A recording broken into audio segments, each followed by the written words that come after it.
In this video, I will provide dramatic evidence showing that the seventh head of the sea beast mentioned in the book of Revelation represents the Islamic State Caliphate and its king, Abu Bakr al-Baghdadi. In Revelation chapter 13, it describes a beast rising up out of the sea with feet like a bear and the body of a leopard, with 7 heads and 10 horns, and 10 crowns on the horns. Each of the heads has the mouth of a lion, with the name of blasphemy on each head. Here's that verse. Revelation chapter 13, verses 1 to 3. And I stood upon the sand of the sea, and saw a beast rise up out of the sea, which had 7 heads and 10 horns, and upon his horns were 10 crowns, and the name of blasphemy on each head. And the beast which I saw was like a leopard, and his feet were the feet of a bear, and his mouth was the mouth of a lion. And the dragon gave him his power, and his seat, and great authority. And I saw one of his heads, as it was wounded to death, and his deadly wound was healed, and all the world wondered after the beast. Scholars today are in agreement that this beast of the sea represents Satan himself. His various animal body parts represent world-ruling governments, nations and kings who are secretly under his control.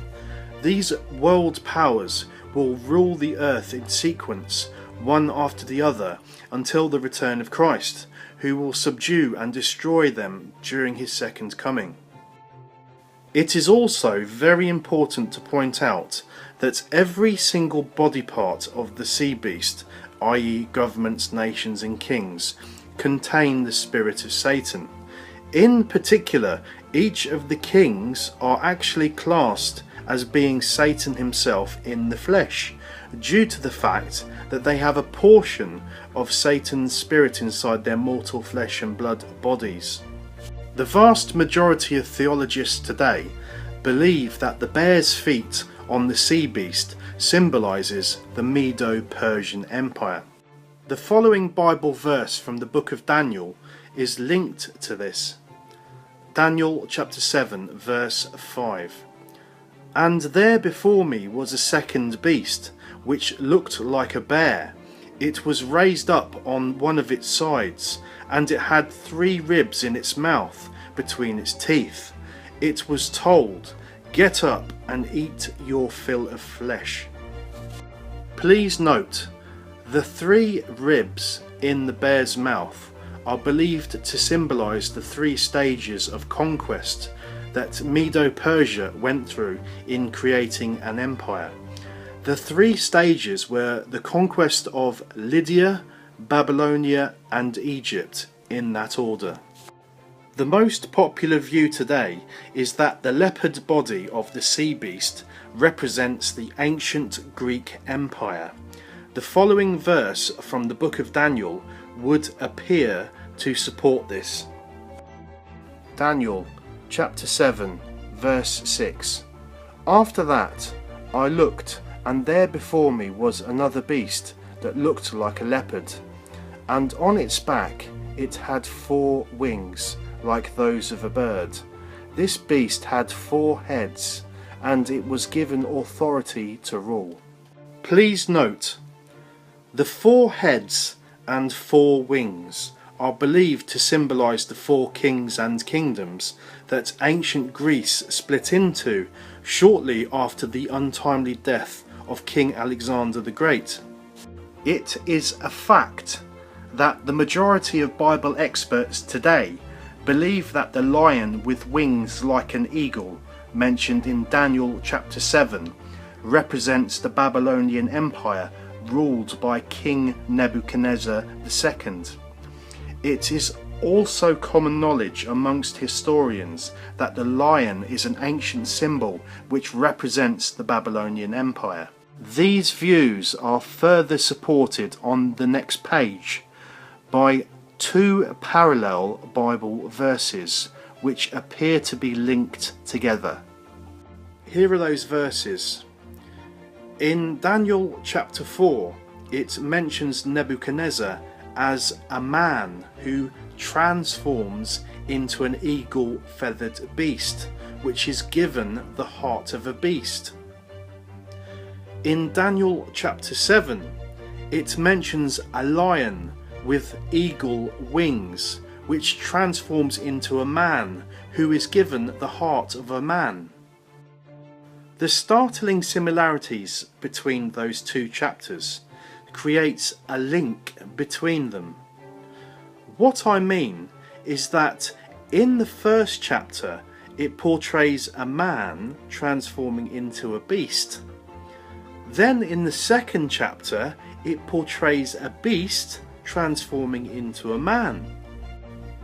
Because Nebuchadnezzar's name is mentioned in the first chapter, this immediately ties him into the second chapter.